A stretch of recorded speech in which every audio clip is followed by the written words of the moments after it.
welcome to another Monday. Thank you so much for starting your week with us here at 5 Minutes with Sean, maybe 10.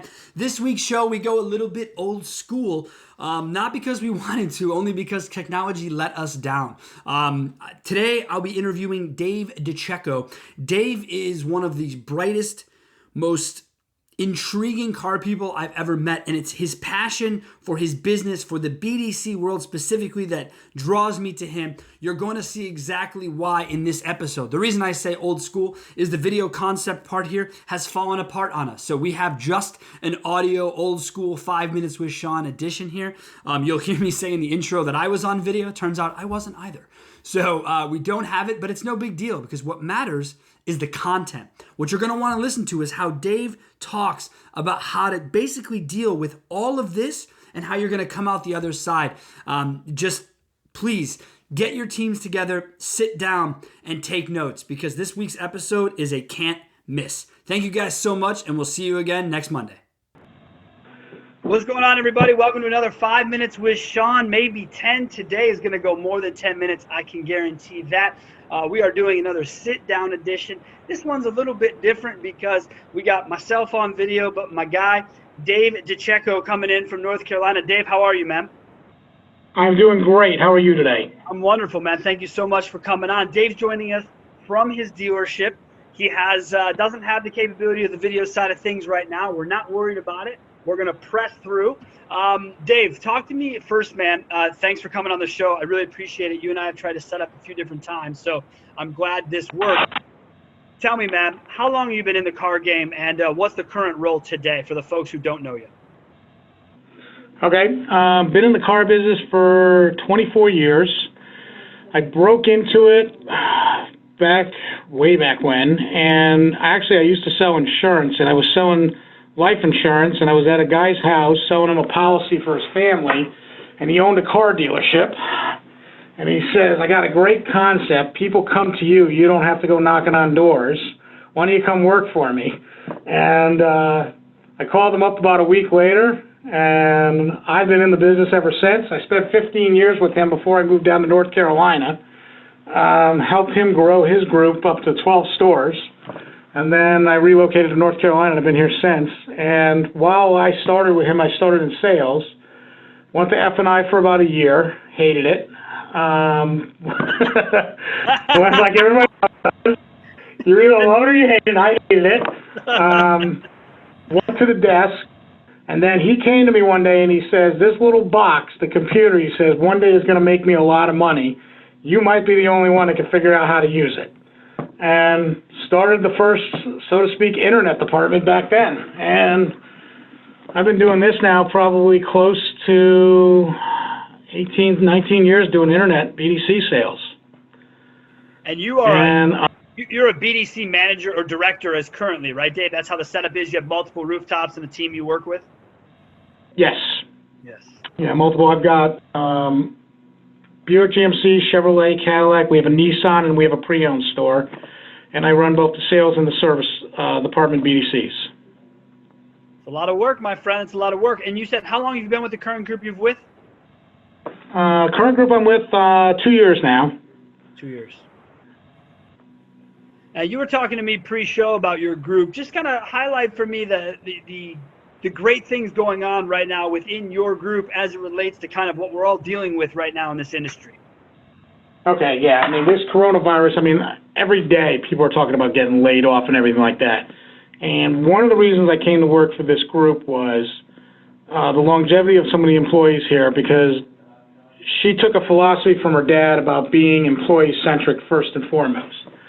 And there are some employees that started when her dad opened this business 42 years ago that are still here. And she had a company meeting, store by store, and we basically said we're going to go to a skeleton crew across the board. We're going to lay out, the county issued a stay at home, and at that point it closed our sales department down completely, and we could only have service and parts open. And she said, I'm going to guarantee everybody's paycheck, 1 week average pay, whatever you're averaging year to date, commission or sales, hourly, I'm going to guarantee that pay while we're shut down for the next 3 weeks, because that was what the order was for. So she has guaranteed everybody's paid for them to stay home for the last 3 weeks because she says, I am not going to lay you off if I can help it. And that's something you don't, like, listening to everybody out there saying I just got laid off because of this, I thought that was great. She's keeping everybody on their health insurance. She's still keeping up everybody's health insurance plans and all the other stuff while we're doing this. I just think it was awesome. We got a reprieve a few days ago where we could open sales on appointments only. And we called to see who wanted to come in, and everybody volunteered, but we decided that, I said, how do you want to do it? She goes, well, bring in a couple each day, rotate a couple shifts around so that way if someone gets exposed, we don't have everybody exposed. And she goes, whatever they sell, I'll add on to it so they're not still going to lose any money during this time until we get through this. And I was like, okay.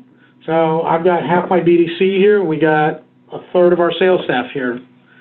And we're plugging along best we can.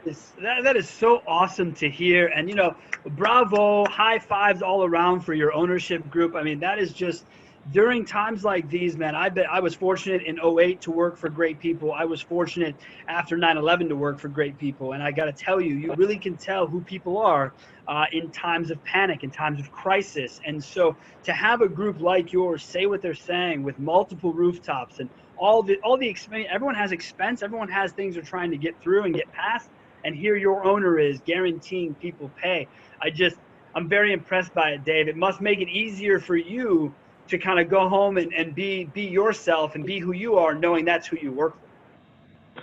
Oh yeah, because when we knew this was coming down the road, because she's friends with the county commissioners, we knew this was coming. The hardest thing I had to sit there, I'm looking out at my BDC staff, and I'm sitting there saying, man, I may have to lay some of these people off.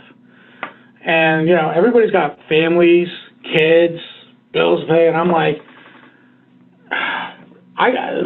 this is like a family for me. My team and we're like one giant family together. We all get along.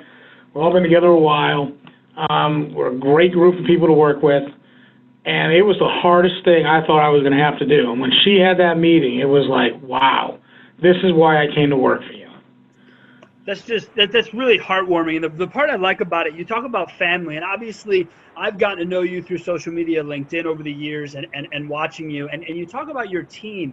And I got to tell you, I think it was very recently where you walked into like a birthday day surprise, right? These guys like did up your office. They do all these great things for you. And it looks like you returned that, man. How did that culture sort of become what it is today, Dave? And obviously it doesn't happen immediately, but what is the work that goes into that? What does that look like? Okay. Yeah, I came in on my birthday. They decorated my office the night before, streams, everything all over the place. They had a cake for me, bought me lunch, the whole 9 yards. I built the culture here. I had 4 kids I raised. My youngest one is sophomore in high school, so she's almost out of the house. Everyone I got are younger, working moms, basically. I've always believed family came first, so I've always been like flexible with my staff in terms of scheduling. So like if someone says my kid's got a softball game, or my kid's got can I go chaperone my kid's field trip? We work around everybody's schedule here. We'll shift schedules. I'll cover if I have to so that someone can go be with their kids and spend time with it. We all, I take my group out once a month as a BDC. We go out and do something. Like we went bowling last month as a group. So we bond together and we work together that way. And I think I'm a believer of building that culture within where people want to work with you. And I don't believe in leading by dictating what to do, but by coaching and working with and mentoring along the way. Well, Dave, that comes through, man. It comes through online. It comes through from a distance. I mean, I'm sure you already know that, but it really does. And I like to take notes. So one of the notes I just took on you was that you said you use the word family quite a bit and kind of how you are willing to cover for your family. Now, if I remember correct, when this pandemic really, it hit really hard, really fast in your area, when everything was closed down, Dave was going to work, and Dave was the BDC, not only internet, BDC director, but Dave was the BDC worker bee for the days. How was that, and was that at all different for you, or was it like, hey, I just have more work because today no one's here? It It was not easy. Let me just say, it really wasn't easy. Because I've got a staff of 10 people, and I was down to one, me. It wasn't easy to stay up. I did the best I could. I mean, I just came in and I kind of plugged along. I kind of work. I fill in when people are on vacation. I fill in when people are out sick like that. So I can I fill in everybody's spots anyway. So it just made my day a little bit more hectic along the way. But we couldn't sell cars in the showroom. So a lot of the calls with those people were like, I can't help you right now. We're on a shutdown for 3 weeks. You know, the county won't let me sell a car. The service ones, I could get them in and try to get them into the service area. But there was a week there that I did this before I was told I could bring some help in that I wasn't sure I was going to make it through. we'll call it Hell Week for the time being, but let's circle back to something, because I'm not sure a lot of people who might be watching the show are familiar with what you maybe just mentioned, which is that your county gave a superseding message basically to that of your state. Can you just touch on that a little bit, kind of what it was versus what's changed and how that works for you guys? Right, yeah. Our county is the hardest hit county in the state of North Carolina in terms of the amount of cases with the coronavirus. So when the governor issued his stay, car sales was considered essential, but he also said that if your county has stricter restrictions, you must adhere to the stricter restrictions. Our county banned car sales for 3 weeks as a non-essential. We didn't fall under the essential. They said it was non-essential. Our service department could remain open and parts could remain open, but our sales department could not remain open. So we had to we walked in on a Wednesday morning and had to tell everybody, don't come back to work tomorrow. In the sales department, we were shut down. So I lost all our sales staff had to go home. All of my sales BDC reps had to go home. A couple of my service BDC reps were on the older age part, were afraid of coming in because of the coronavirus. So I didn't, she didn't tell us. She said, you're not coming in, stay home. And I said, I'll cover. So I basically sat in an office and pounded on the phones for 5 days before a group of dealers got with the county commissioners to loosen the restrictions a little bit so that we could sell cars and I could bring some extra staffing in. And that's how it got done, Dave, huh? It was a matter of the county dealers banding together and kind of coming forward and saying, hey, give us an opportunity under an appointment only, under a no-touch basis. Is that how it happened? Yeah, they followed through with what New York has been doing and what New Jersey's been doing. So we're doing the no-touch, the 6-foot rule. One of the advantages we have, because I do it here, is everything has to be done electronically. And we already sell and deliver cars remotely anyway. So we were set up for that part of it. So my owner was like, I ain't sweating it. You already got this in place. We're good to go. If they release it, we're set to run. So that part has been easy for us. But they opened it up. We can't open the doors. We can only sell an appointment only. So we're not allowed to advertise that we're open to walk-in traffic. Got it. So when you mentioned that you've been doing the remote sales for a while now, and I'm not going to use the word digital retail because you and I both, we have a similar, I think, thought about that. The point is that you do whatever it takes to sell a customer a car, whether that's by phone, whether that's by email, text, digital retail, voice, video communication, doesn't matter. How long have you been already doing remote sales and convenience sales at your store? I've been doing it since I got here. One of the reasons they brought me in from the group I was at was I was blowing them away out of the water, and they couldn't figure out why. And I was taking customers out of the backyard, and I said, because I'll go to the customer with the car. I'll deliver the car remotely. I'll desk the deal in the back in the BDC. I do more deals. I desk more deals in the BDC than our sales manager staff does out on the floor. And I'll make a complete deal and have a car packaged up and ready to go and delivered. So when I got here, I started doing it, and they were like, oh, this works. I said, of course it works. I've been doing this for like 5 years now. Yeah. So you've been in the remote sales business for now, so 5 years previous to the 2 you're at, so 7 years, better part of 7 years, you've seen that as an opportunity, right? So when people come to you and they say, Dave, digital retail, it's probably lost on you because you're like, that's just called customer satisfaction. It's called doing whatever the customer wants when they send me a lead. Is that fair to say? Right, that's fair to say. It's like we're in an age today. The internet created an age where customers could get information readily and easily. We choose to make it difficult for the customers to get the information from us that they already can get from somebody else. So it's like, why? Oh, get them in the door. The old adage, salesperson, sales manager says, just get them in the door. Well, even with the coronavirus now, even the sales managers are starting to realize that day is done. Because I don't think we're ever going back to just get them in the door anymore. I think the customers are now, I think this coronavirus is going to force dealers to adapt to what the consumers have always wanted and what Carvana's been doing that everybody said was going to fail, and what CarMax did when they went to the one price and they said everybody said it was going to fail. We're going to give the customers what the customer wants. And the dealers aren't going to do it, they're going to fall. They're going to fail. They're failing now. Yeah, there's a lot of unpreparedness, right, that happens because people aren't ready for this. And the group that I helped found back in Colorado, this would have been way back 05-ish. One of the main things we did back there in 2005 was we wanted to be able to, having a mountain community, right outside of our door, we want to make it easy for them to be able to get up, come back, go out there. And when you did that, you see, I worked for an owner who wasn't in the car business. He had other interests and got into the car business. So when I brought him the idea of off-site delivery and doing things at customers' doors and appraising trades online, he wasn't someone who was like, whoa, that's not how we do business. He thought to himself, well, obviously you're going to do that, right? So I think it comes down to a mindset. When you came to your owner, when they recruited you, this was expected of you when you got there, right? So when you started to put your things in play, when you started to not necessarily go around the desk, but when you started to desk your own deals in the BDC, when you started appraising trades, doing finance, there had to have been some pushback from the actual people between you and ownership, right? Oh, there was. There was definitely some pushback. The managers knew who I was coming in, and they knew what I did.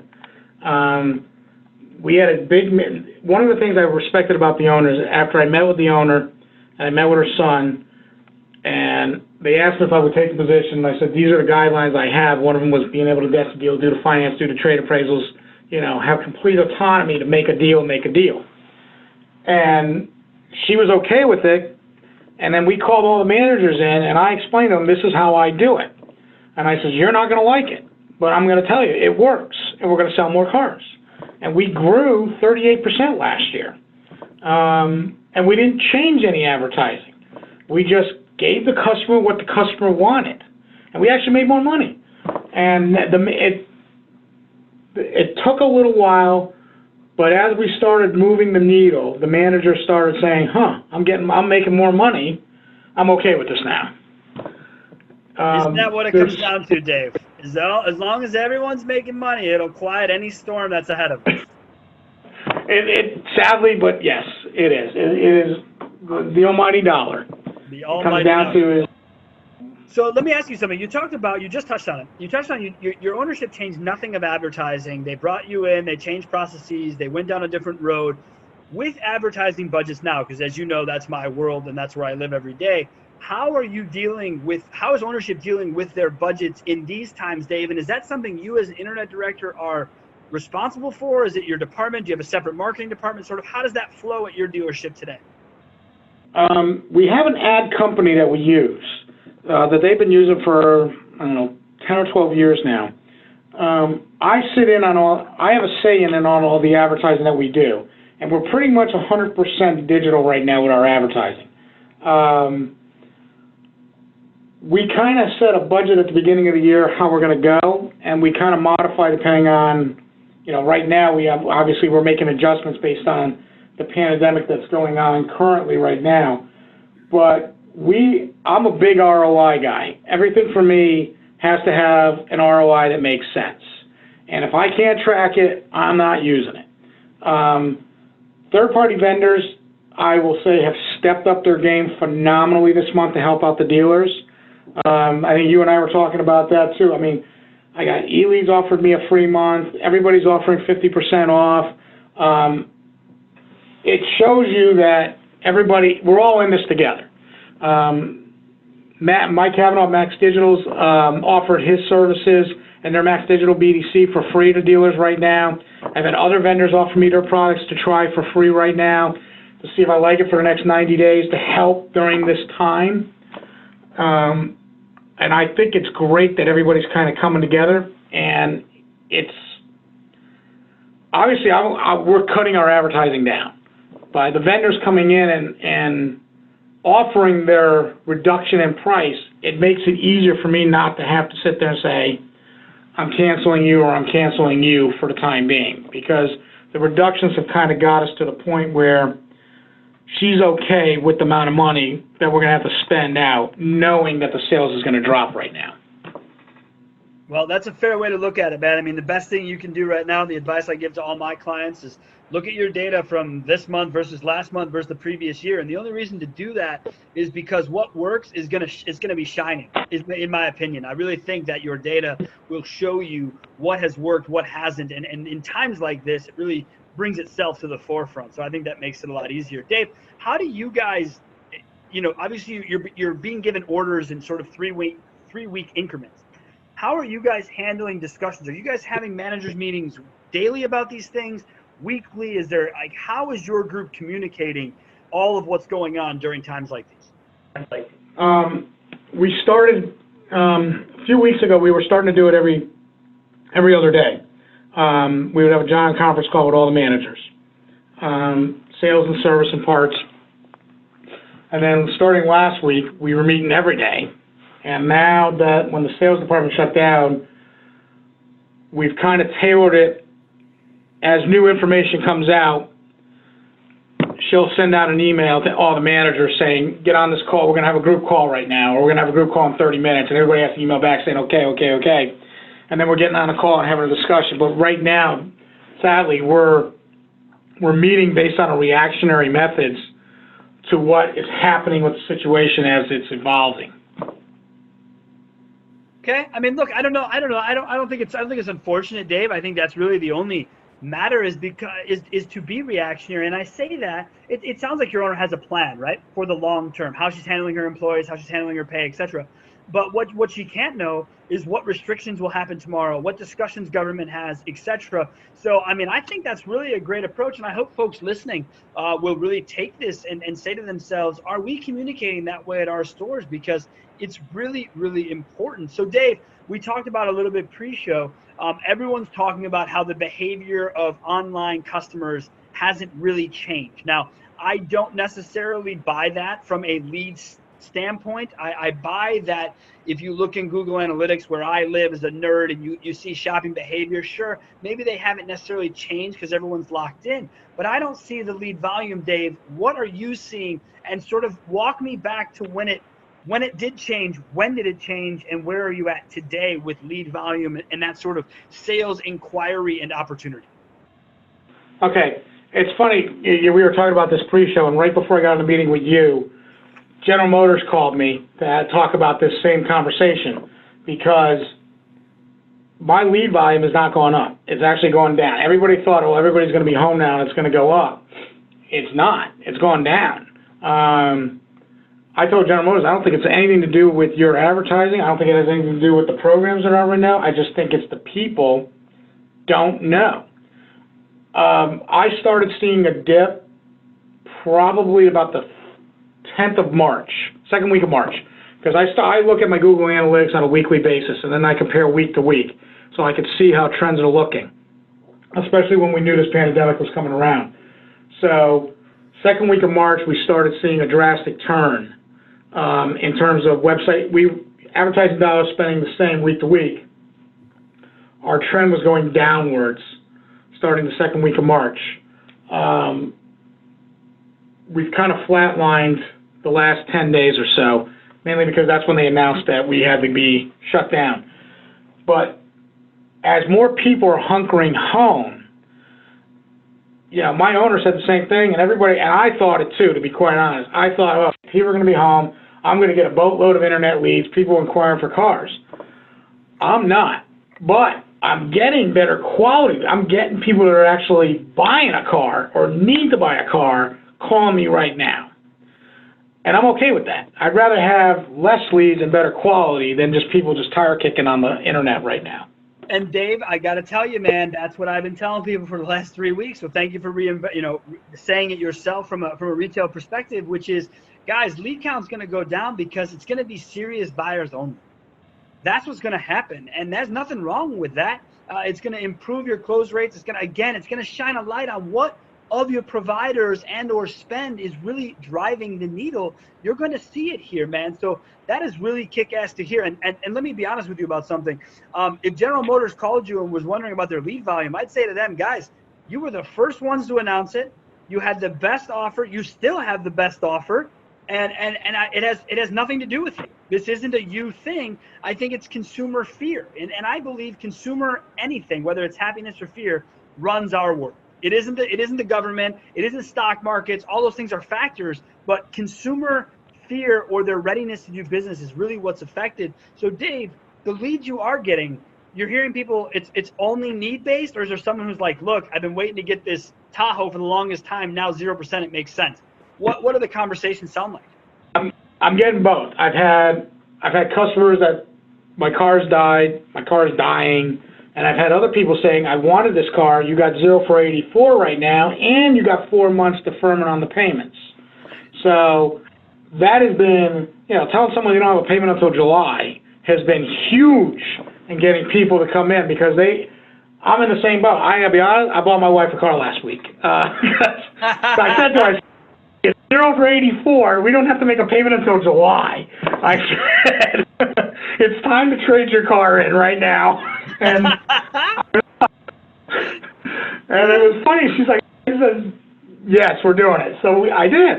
And I'm like, I'm in the same boat as people. I mean, the deal, you're right, General Motors was the first to step out with the deal. It's aggressive, it's really good, it's got a great message with it, it's helping people buy time during this pandemic before they got to make a payment, and it's making cars more affordable for the consumer right now. And I love it. I agree, man. GM came out right after 9/11. They were the first ones to fill the doors, man, after 9/11. They were there. They did the 0 for 84 or 0 for 72. No one had ever seen it before. No one had ever gone down that road before. And, man, they packed the showrooms with it. Within 3 weeks, it was back to absolute wild pandemonium deals on that, which, again, is a fun time. But let me ask you something, car guy to car guy. Is there any part of you, because there's a huge part of me, that wishes they would have done way, way more aggressive leases and put people in 2-year terms as opposed to taking people out of market for the next 7? Yeah, see, I said the same thing after 9/11, because I was in the same boat you were. I was working at a GM store. It was like Christmas every day when people were coming in when they announced the 0 for 72. But I sat there and I said to my owner, and I said, I couldn't even keep up with the leads and people were calling all the time. But I said, we were putting people in 5-year loans, getting them out in 2.5, 3 years. 6 years at 0% is going to be tough to tell someone to trade out of that car. And now we're doing 0 for 7 in 4 months. Really, 7.5 years you're going to have a car loan. I was hoping they would do a aggressive lease program for a 2 or 3 year lease, so that we could turn these buyers quicker. But I think the only reason they didn't. I think the only reason they didn't in this case, I don't know about 9/11, but I think the only reason they didn't in this case is because you still are going to have a major lull in production. So if they went out with a $99 lease on the tracks and sold all the tracks, the problem is behind it, they're not manufacturing, right? So I think that part plays into it, and I think those are big OEM problems. But I personally, from a car guy perspective running a store, I would rather them be in 2-year leases. That's just always the best. Oh, I agree. I mean, the short-term leases are always the best option. Get them in, get them out. You got someone coming back in 3 years. Ford mastered it with the red carpet lease years ago. I just think it was a mistake to get out of that kind of a program. I mean, used car market is sustainable now to where you can get these off-lease cars in and flip them. I just think the manufacturers are just not, I don't know if they're afraid, I don't know what the deal is, they're just not coming out with a good enough aggressive lease programs right now. And to be quite honest, you can almost buy it cheaper. Oh, dude, I mean, really, I lease cars, and the only way that I lease cars now is through any of the manufacturer programs that allow me to lease service loaners. That's the reality of it, is that, hey, if you guys aren't going to drive the cost down, you're not going to make it more aggressive, and I've got to depreciate the unit somehow. I'm a big leaser. I've joked for the longest time I lease everything but my house and my wife. It's just how I roll. I just prefer to get things kind of rolled over. I'm a car guy, right? So I'm used to having demos. So the idea of not being in retail anymore and having to buy cars is like, no thanks. I'll lease them. So Dave, you were talking about your wife buying a car. Let me ask you something. As a car guy, do you consider yourself a normal car consumer? Like when someone says to you, hey, Dave, what's it like to buy a car? Can you really put that hat on, or is it difficult given how long you've been doing it? It's difficult. To be quite honest, I don't keep a car that long. I don't keep a car more than 2 to 3 years. And she ain't gonna keep it. This car we're gonna pass down to my daughter, our daughter. So the whole reason we got this car is we know 2 years she's gonna need the car. There you go, and then I'll just get her something else. But then that way my kids have a car, and then I'll pay it off, and then she'll keep that car, and that'll be her first car. So that was normally I lease them because I'm in the same boat you are. My wife, my house, everything else I rent or lease. That's it, man. That's it. Well, look, I know you're busy. You've already been way gracious with your time. Let me just ask you, for folks who are watching the show every week, and this is our Monday show, what advice do you have for them, Dave, right now during these times, from a managing your people, from a positivity kind of, what is Dave's sort of word of, hey guys, right now, make sure you're doing this for your people. Just give us the word, Dave. I'd say keep in touch. I'll be honest with you, one of the things I've been doing daily is texting or calling my staff, asking them how they're doing, asking how the family's doing, asking them if they need anything. Showing I care, I think, is the best thing you can do right now. I mean, there's not, everybody's hands are tied to a certain point. But if they know you're there for them, I think that goes a long way. That is awesome, man. That is exactly what I wanted to hear. That's exactly what I hope people are hearing from this. This is about care. If you go back and listen to this episode, you'll hear Dave talk about how he gets in with his people. He makes a culture. And the difference now, people, is that his culture was set up for catastrophe. You understand? And now he doesn't have to panic. His stores don't have to panic. They set advertising up in advance. They set their culture up in advance. There's no scrambling at this moment. So Dave, bravo to you, to your ownership group, and most of all, to your staff, man. These are crazy trying times. You and I have been in this game a long time. We've seen the 9/11s, we've seen the 08s. This is like nothing I've ever seen, but the way this industry has come together has been a beautiful, beautiful thing. I agree. Dave, thanks so much for being on, man. We really appreciate it. Guys, don't forget, anywhere you listen to your podcast, you will find 5 Minutes with Sean, maybe 10. And if you don't, let me know, and I'll be sure it's on there. Thank you guys so much. Go out and have a great week, and keep smiling.